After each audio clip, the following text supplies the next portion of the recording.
நீ வீணாக கதறுவதால் எந்த பயனும் கிடையாது. இந்த பாரதத்தை ஆள வேண்டும் என்றால் நல்லறிவானை ஒருவருக்கு பலி செய்து நாம் வெற்றியடைய அறிவுரை சொன்னேனே தவிர வேறு ஒன்றுமில்லை. இது பிரம்மதேவனால் எழுதப்பட்ட விதி. இனி நான் என்ன செய்ய முடியும்? மீண்டும் ஒரு முறை உன் மகன் அரவானை தடுத்துப்பார்.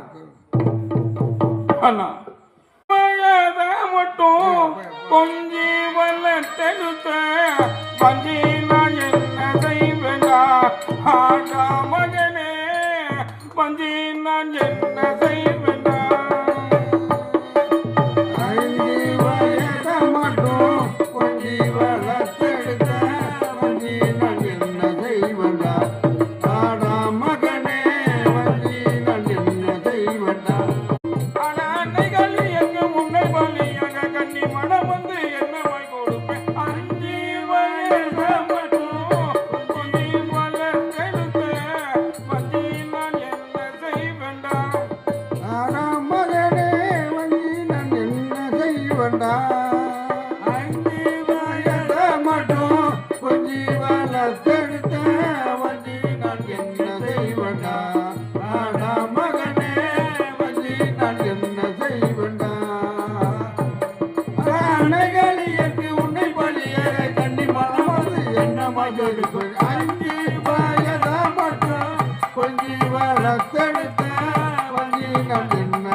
சொன்னாலே ஆகுவேதன